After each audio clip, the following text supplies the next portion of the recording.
Olá pessoal, a paz do Senhor.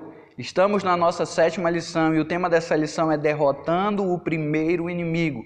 E o texto do dia em apreço está em Romanos, capítulo 8, versículo 37, que diz assim: Mas em todas essas coisas somos mais do que vencedores por aquele que nos amou. O nosso primeiro tópico vai nos dar um resumo do que seria a primeira batalha dos israelitas em direção à Terra Prometida, ou como eles iriam batalhar para que a Terra Prometida fosse conquistada aos poucos. E o primeiro desafio era a cidade de Jericó. A cidade de Jericó ficava dentro do território que, quando Moisés subiu no monte, Deus disse que daria ao seu povo. Moisés lá de cima viu Jericó e outras cidades, e em específico Jericó era uma cidade fortificada. Acredita-se historicamente que a cidade ela tinha 32 quilômetros e os seus muros eram da altura de 9 metros e a espessura desses muros eram de 6 metros. Ou seja, acredita-se também que passavam por cima dos muros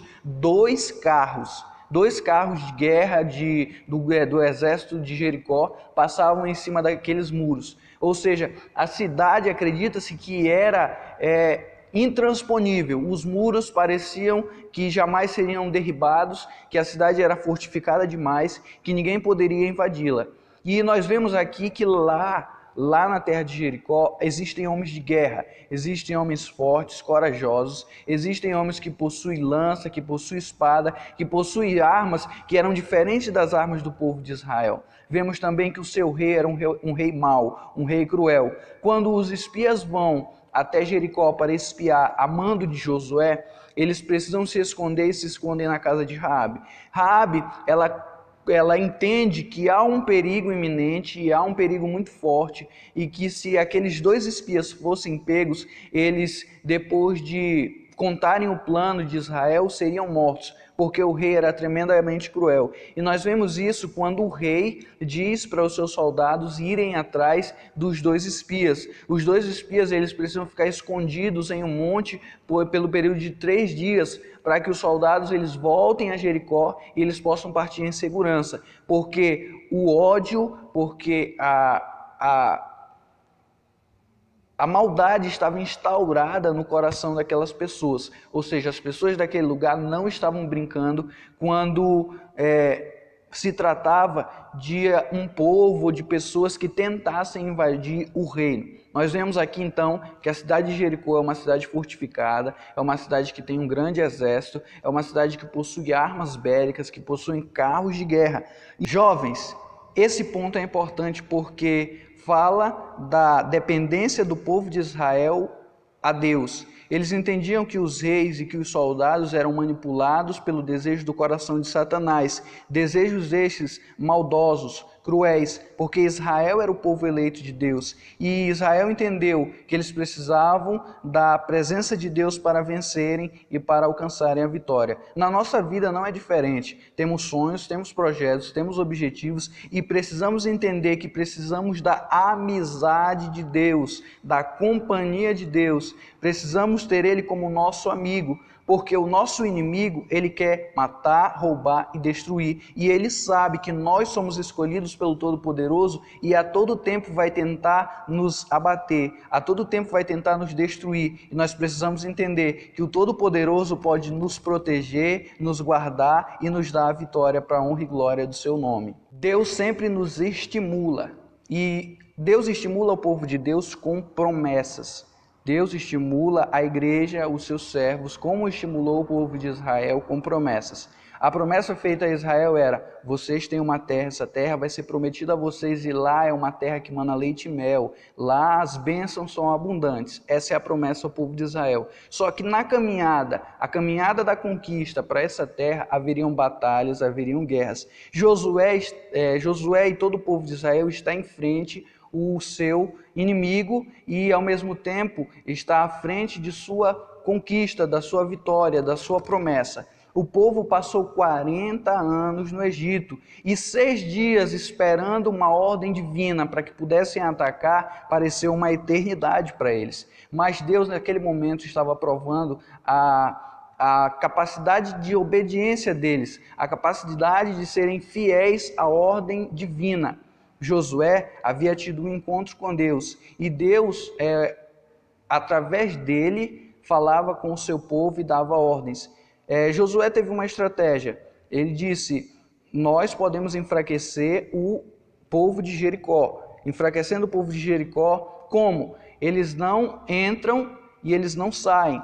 Assim nós vamos fazer com que os seus suprimentos, a sua comida, aquilo que eles precisam para a sobrevivência cessarem. Eles vão enfraquecer. Essa era uma das estratégias de Jericó. Mas uma estratégia muito diferente, uma estratégia muito além da lógica humana, foi a que Deus passou para Josué. A estratégia que Josué teve quanto aos suprimentos foi lógica, enfraqueceria o povo. Mas a estratégia de Deus que ele passou para Jericó saiu um pouco da lógica do ser humano. Deus disse para Josué: Josué, homens armados vão à frente, os sacerdotes vão e o povo vai atrás junto. Vocês vão rodear por 6 dias a cidade de Jericó. Se fosse você, rodearia a cidade de Jericó? Mas o povo de Israel, uma coisa interessante, eles estavam firmados na promessa e sabiam que essas ordens não vinham do coração de Josué, mas que Deus tinha estabelecido essa ordem divina para que a promessa, para que a bênção alcançasse o seu povo. Deus, naquele momento, testando a fidelidade deles, com aquelas voltas em torno de Jericó, eles fazem isso todo dia, durante uma semana. 7 dias eles rodeiam a cidade de Jericó. Isso é uma das estratégias de Deus. Às vezes as estratégias de Deus para nós alcançarmos a sua promessa, ela parece paradoxal, ela parece não fazer sentido na nossa vida, mas nós precisamos entender que o que Deus tem para nós é melhor do que aquilo que eu penso para a minha vida. Pessoal, chegou a hora do milagre. O povo de Israel, os sacerdotes, os homens armados, rodearam a cidade por 6 vezes. No 7º dia, eles precisavam rodear a cidade 7 vezes.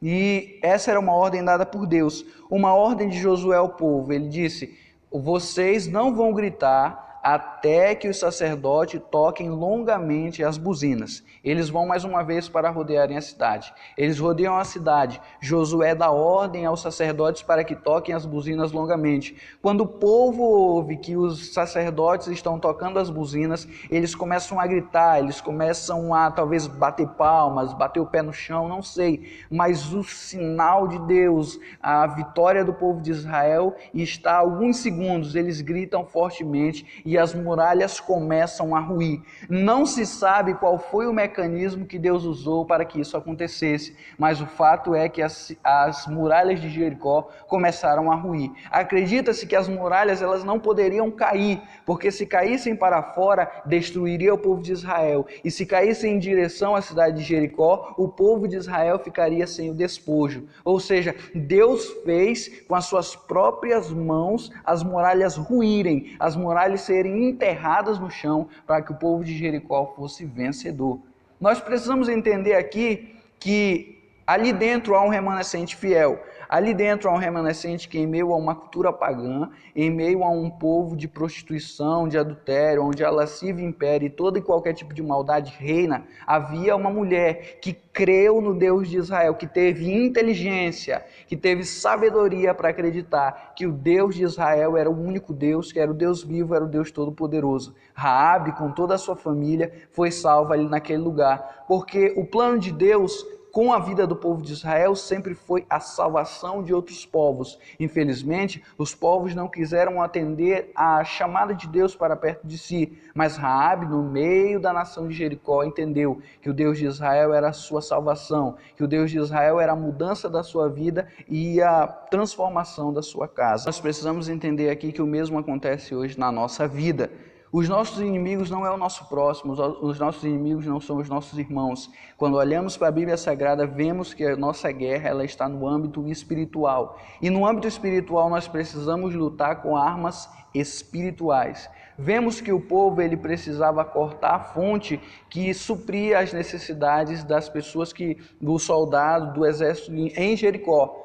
E nós precisamos olhar às vezes para nós mesmos e vermos a nossa batalha interior, vermos aquilo que precisa ser mudado na nossa vida, transformado dentro de nós. Precisamos cortar a fonte que nos leva a pecar, que nos leva a cair, que nos faz desistir. Precisamos cortar essa fonte. Cortando essa fonte, Deus vai nos dar estratégia para que nós consigamos vencer o nosso inimigo espiritual, para que nós consigamos vencer nessa linha de pensamento os nossos pecados, as nossas fraquezas, as nossas misérias. E essa foi a nossa lição de hoje, um resumo muito simples e muito rápido, mas seja edificado por ele. Até a próxima, Deus te abençoe.